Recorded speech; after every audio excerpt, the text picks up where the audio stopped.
Assalamualaikum warahmatullahi wabarakatuh. Perkenalkan, nama saya Yoga Dwi Saputra. Saya mahasiswa semester 5 di Universitas Nasional, Fakultas Ilmu Sosial dan Ilmu Politik, Program Studi Ilmu Komunikasi. Di sini, saya akan mempresentasikan hasil penelitian yang telah saya buat bersama kelompok saya untuk memenuhi ujian akhir semester dalam mata kuliah Metode Penelitian Kualitatif. Di slide pertama adalah latar belakang masalah. Komunikasi antara pimpinan ke bawahan yang bersifat dari atas ke bawah atau top-down communication. Aliran komunikasi dari atas ke bawah tersebut umumnya terkait dengan tanggung jawab dan kewenangannya dalam suatu organisasi. Seorang manajer yang menggunakan jalur komunikasi dari atas ke bawah memiliki tujuan untuk mengarahkan, mengkoordinasikan, memotivasi, memimpin, serta mengendalikan berbagai kegiatan yang ada di level bawah. Selanjutnya, rumusan masalah. Penelitian ini merumuskan masalah yang terjadi pada aktivitas komunikasi atasan terhadap kinerja karyawannya. Bagaimana strategi komunikasi yang diterapkan atasan perusahaan kepada karyawan untuk mencegah terjadinya hambatan komunikasi. Selanjutnya ada tujuan penelitian. Tujuan penelitian ini adalah untuk mendeskripsikan strategi komunikasi yang diterapkan atasan terhadap karyawannya agar mencegah terjadinya hambatan komunikasi. Manfaat dari penelitian kelompok kami adalah agar kami mengetahui hambatan apa saja yang terjadi pada komunikasi atasan dengan karyawan. Selanjutnya, state of the art.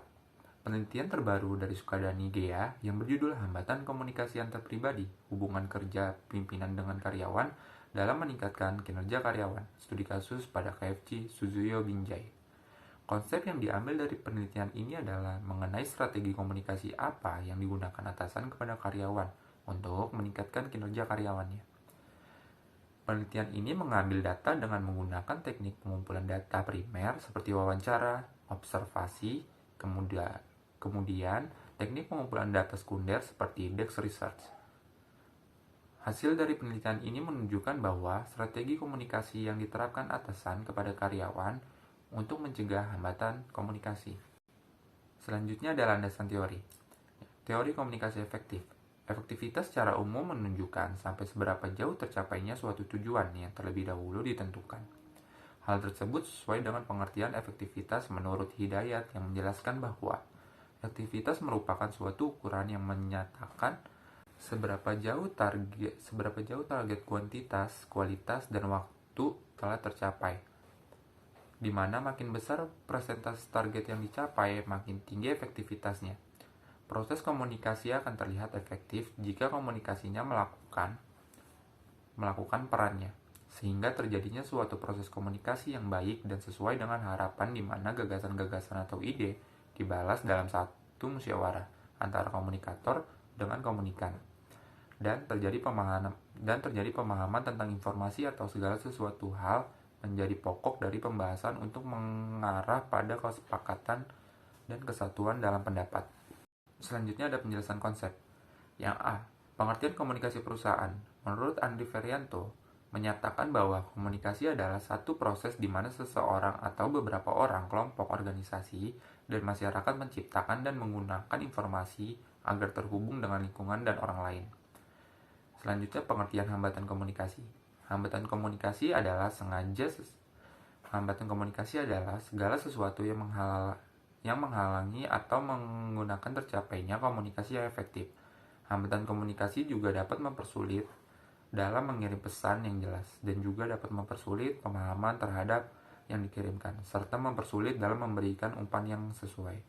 Selanjutnya ada strategi komunikasi. Definisi strategi komunikasi menurut Ahmad S. Adrat Putra mengatakan bahwa strategi adalah bagian dari suatu rencana, sedangkan rencana merupakan produk dari perencanaan yang pada akhirnya perencanaan adalah suatu fungsi dasar dari fungsi manajemen. Maka strategi itu ada hakikatnya adalah suatu pencernaan dan manajemen untuk mencapai tujuan tertentu dalam praktik operasionalnya. Selanjutnya komunikasi vertikal. Yang dimaksud komunikasi vertikal ini adalah hal yang sangat sering terjadi dalam organisasi karena selalu ada tingkatan tinggi dan rendah dalam suatu susunan organisasi. Bahkan beberapa ahli seperti Stoner dan Feynman menyatakan bahwa komunikasi vertikal memiliki persentase hingga 2/3 dari total komunikasi yang terjadi dalam organisasi. Selanjutnya ada kinerja karyawan. Kinerja karyawan didefinisikan sebagai kemampuan karyawan untuk melakukan keterampilan tertentu. Kinerja pegawai sangatlah perlu, sebab dengan kinerja ini akan diketahui seberapa jauh kemampuan pegawai dalam melaksanakan tugas yang diberikan kepadanya. Selanjutnya ada strategi. Strategi adalah ilmu perencanaan dan penentuan arah operasi-operasi bisnis berskala besar, menggerakkan semua sumber daya perusahaan yang dapat menguntungkan secara aktual dan bisnis. John A. Branch mendefinisikan strategi adalah sebuah pola yang mendasar di sasaran dan perencanaan, penyebaran sumber daya, dan interaksi organisasi, pasar, dan faktor-faktor lingkungan. Selanjutnya di sini ada metodologi penelitian. Yang pertama ada pendekatan penelitian, jenis penelitian, teknik pengumpulan data, jenis data, subjek dan objek penelitian, teknik penerapan informan, teknik analisis data, redukasi data, mendisplay data, menarik kesimpulan, serta uji kesabaran data. Selanjutnya di sini ada hasil penelitian. Hasil penelitian kami yang pertama, kami mendapatkan profil perusahaan. Profil dari perusahaan Mas Farsia Arsi yang bernama AJ Coffee ini adalah usaha warung makan atau kedai kopi yang terletak di Jalan Cipedak, Jakarta Selatan, yang berdiri sejak 11 Januari 2020. Selanjutnya ada profil informan. Pada penelitian ini, kami memiliki 5 informan sebagai subjek penelitian, yang terdiri dari atasan perusahaan AJ Coffee yang bernama Fasya, lalu ada 4 owner karyawan, lalu ada 4 orang karyawan yang terdiri dari Dewi Puspasari, Putri Maharani, Anissa Putri, Wulandari, dan Aisyah Fitri. Hasil analisa pada pewawancaraan yaitu atasan yang bernama Fasya Afsli, lalu ada 4 orang karyawan yang terdiri dari Dewi Puspasari, Putri Maharani, Anissa Putri Wulandari, dan juga Aisyah Fitri. Selanjutnya pembahasan. Analisis pada owner kopi atau pemilik kedai kopi. Owner sangat menerapkan komunikasi dengan baik dengan setiap karyawannya yang membuat tidak terjadinya hambatan atau kesalahpahaman antara owner dan karyawan. Analisis pada karyawan kedai kopi. Karyawan sangat menikmati penyampaian pesan yang diberikan oleh atasan mereka kepada para karyawannya, tanpa ada membeda-bedakan karyawan dengan karyawan lainnya. Analisis hambatan komunikasi antara atasan dan karyawan. Dari hasil wawancara antara pihak karyawan dan atasan AJ Coffee, tidak ditemukannya adanya terjadinya hambatan komunikasi. Juga tidak adanya perbedaan posisi dan tanggung jawab, kebutuhan informasi yang berbelit, dan lain-lain. Selanjutnya mungkin kesimpulan dari penelitian ini. Dalam penelitian ini yang berjudul Strategi Komunikasi yang diterapkan atasan kepada karyawan, yang dapat saya simpulkan dari sesi wawancara kemarin dengan pemilik dan karyawan kedai AJ Coffee adalah adanya strategi komunikasi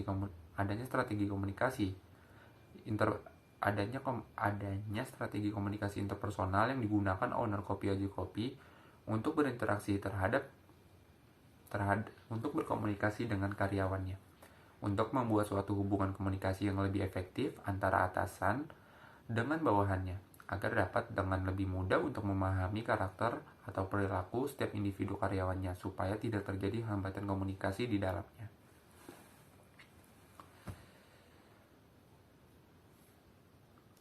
Kemudian di sini kami menampilkan daftar pustaka dari hasil makalah kami serta hasil PowerPoint kami. Dan di sini juga ada dokumentasi beserta foto kami bersama pemilik AJ Coffee dan juga bersama karyawan AJ Coffee.